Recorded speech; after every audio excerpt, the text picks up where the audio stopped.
let's wrap up our conversation with some questions from our Sports Mvt online community. We'll start off with this one. ST takes you back to 2018. You were part of the University of the Free State team that won Varsity Netball, and she simply asks what went in behind the scenes, and of course, what's the ingredients for consistency in this tournament? As we mentioned earlier, you guys are currently the best team to have ever played in the tournament. Oh, my word. 2018 was such a great year. Um, what went into that was a team coming together and saying that we are doing this for each other and no one else. And that's really what the seniors said. The seniors said, if this is how we're going to bow out, we want to bow out the right way.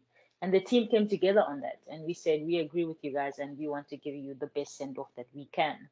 I think, as you can recall, 𝗀𝗲𝗱𝗶 Mamburu left after that season, 𝗀𝗙cie𝗰𝗶 left after that season, and 𝗀𝗨𝗋 Mostert also left after that season.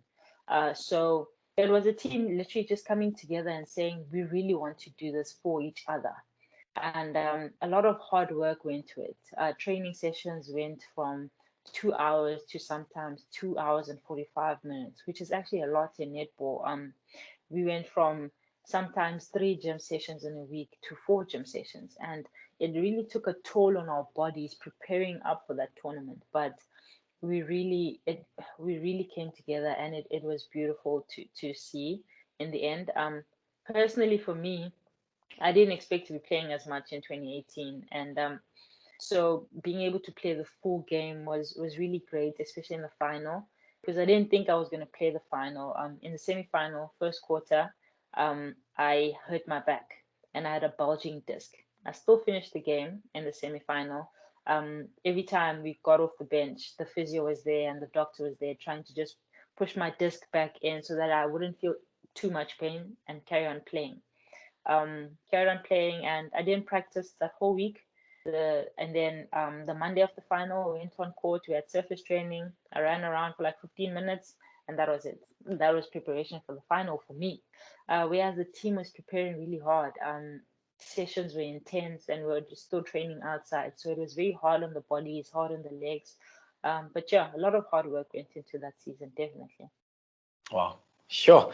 Must be tough to be a netball player, huh? When you need so much physio, eh? Yeah, it's a lot. Let's talk about this question from Megan.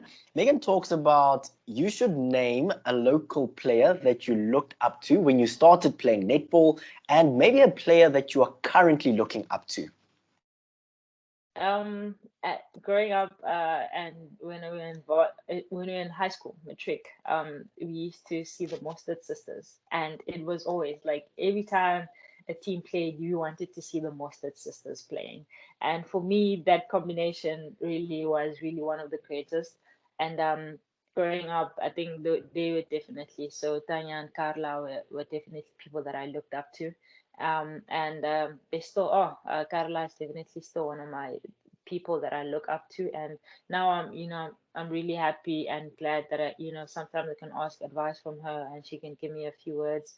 And that relationship is really great. So definitely Carla and Tanya. Absolutely beautiful. Chantal asks this question, and she simply asks for what are your goals that you have set for yourself on and off the court at the moment?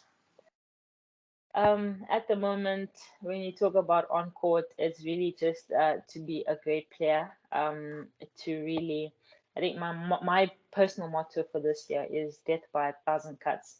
And so, if you go up against me, you're going to feel the heat, and that's really what I want to bring to the team. And if I know I can bring that element into the team, and everyone brings their own element into the team, then definitely we can go very far. So, on court, that's really it. It's just to be the best version of myself for the benefit of the team, and also to be the best leader that the team needs and the type of leader that the team needs at any given time. Off court, I'm doing my BCom honors right now, so I really want to get that. And then going into CTA next year. And that's basically what I'm working towards. And then also I've got some business side hustles that I'm working on, and really want to really start pushing that a bit more and bringing that into the light. Oh, absolutely beautiful. 𝗙liche asks this question. She asks, what advice would you give to upcoming players at the University of the Free State who are finding the balance between being a student and athlete as well? I'd definitely say this. Make sure that you balance things out. Don't leave one and say you're going to do it later, because it's going to catch up on you. In the beginning stages of being a student athlete, usually there is no distinction between sport and academics. So what happens is that if your academics don't go well, emotionally you'll be down, and you won't be able to distinguish that when you get to the netball side of things or the sports side of things. And so my biggest advice would be, learn to make that line. Learn to have a line where you say, I'm stepping out of the academic version of myself into the sports side of myself. So if you have to have, like, people usually have alter egos, and when you step out on court, your alter ego is there. So do that. I am Sikholiwe when I'm sitting at my desk, but when I get on court, I am 𝗀cie𝗹𝗹. And that's why I think throughout this interview, I've referred to myself as we. And because it's literally we, it's Sikholiwe the academic, and it's 𝗀cie𝗹𝗹 the netball player, and together we make a team. And so it's learning to distinguish between those moments and putting that line and saying, okay, right now, yes, academics not going well, that's fine. Let's make sure that at least one thing picks up. So you need to learn how to always just kind of bring it up to a balance and not having sitting like that. Yeah. This last question comes through from 𝗀𝗙𝗋𝗋, and 𝗀𝗙𝗋𝗋 highlights the fact that you are currently a high school coach, and she talks about what are the important aspects of the game that you are currently teaching your students. Definitely the mental aspect of it. It's as much as it's, like I said, it's playing and letting them enjoy the game, but also teaching them the mental aspect of it. Why are they doing this? Let them know. Let them ask questions. I think that really builds a foundation to them wanting to know more about things in general. Coach, why are we doing so much acceleration? Coach, why are we doing so many drives and change of direction?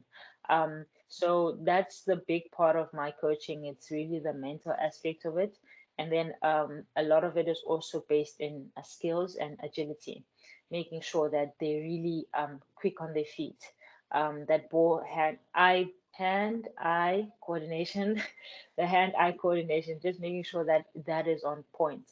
So it depends also on the year groups that you're teaching. If I'm working with under sevens, obviously it's a different game that you're playing with them. But if you're working with under 16s to under 18s or under 19s, then you start working on the more technical aspect of the game than you would with the younger group. So with my kids, technical and mental, that's literally where I cut it. Sikholiwe Mdletshe, I would simply like to thank you so much for joining us on the Sports Mvt Insider. We've had an absolutely phenomenal conversation, and of course we wish you all the best as you move one step closer to claiming that 4th star in the upcoming 2021 Varsity Netball Tournament. And of course we also wish you all the best as you build your career in the Proteas side as well. All the best to you, as well as everybody else that's supporting you, because we have to highlight that you don't just do this on your own. You spoke about the we in this interview. All the best to everybody that's supporting you on the journey as well. And for us as South African netball fans, we'll just sit back and continue to watch your star rise. Thank you so much for having me. I really enjoyed the interview, and yeah, thanks to everyone who is really supporting the sport and supporting me. Appreciate it. Thank you so much. You're locked on to the Sport Mvt Insider, a podcast for unrelenting coverage of women in sport. Thank you so much for joining me this week.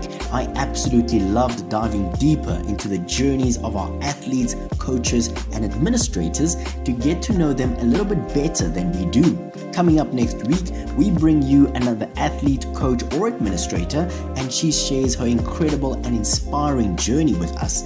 Keep it locked onto Sport Mvt, where we celebrate women in sport.